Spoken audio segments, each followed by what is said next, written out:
আসসালামু আলাইকুম দাদুরা, কি খবর, কেমন আছেন? নিশ্চয়ই ভালো আছেন, আমিও আছি আলহামদুলিল্লাহ ভালো আছি। দাদুরা, গত 19 তারিখ একটা দিবস গেছে। এইটা কি আপনারা কইতে পারেন? গত 19 তারিখ ম্যান ডে গেছে।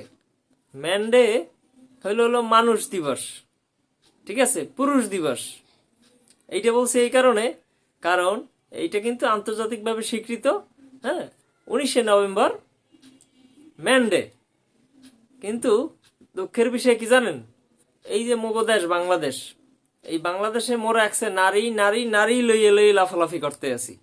হ্যাঁ, এবং এই নারী দিবস আইলে আমরা মোটামুটি ঘরে নারী করে সম্মান জানাই। ফুল কিনে দিই, কিছু গিফট কিনে দিই। পেপার পত্রিকায়, টিভিতে অনেক নারী দিবসের অনুষ্ঠান, নারী দিবসের প্রোগ্রাম, নারীর শাড়ি পরিয়া কত সুন্দরভাবে রাস্তায় বাইরে অফিস করতে যায় এদিনকারে। কিন্তু দুঃখের বিষয় কি জানেন?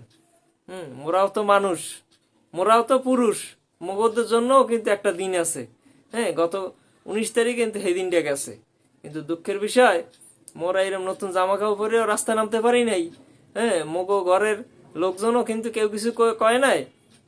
আর রাস্তাঘাটের দিয়েও মোরা কিছু পাইলাম না। এখন এটা কেমন হইলে কন্দি দাদরা? এখন এই ম্যান ডে খালি কাগজ কলমেই আছে, আর কোনো জায়গায় কিন্তু নাই, মুখ অন্তরে নাই। হ্যাঁ, আর যে নারী দিবস, এই নারী দিবসের জন্য মোটামুটি সব জায়গায় আছে, খবর আছে, নিউজ আছে, প্রোগ্রাম আছে, অনুষ্ঠান আছে, আর অনেক কিছু আছে। কিন্তু পুরুষগুলো কোনো কিছু নাই। পুরুষের সকাল অফিসে যাইবে, আর কি রাইতে বাসায় আইবে, গাদার মতো খাটবে। এই কাগুলো গিয়া, এই নারীগুলো গেই, বাসার মানুষের লোক গেই। কিন্তু আমরা হ্যাগো প্রতি যে সম্মান দেই, হেরা কিন্তু সেই সম্মানটা আমাকে ফিরেই দিল না।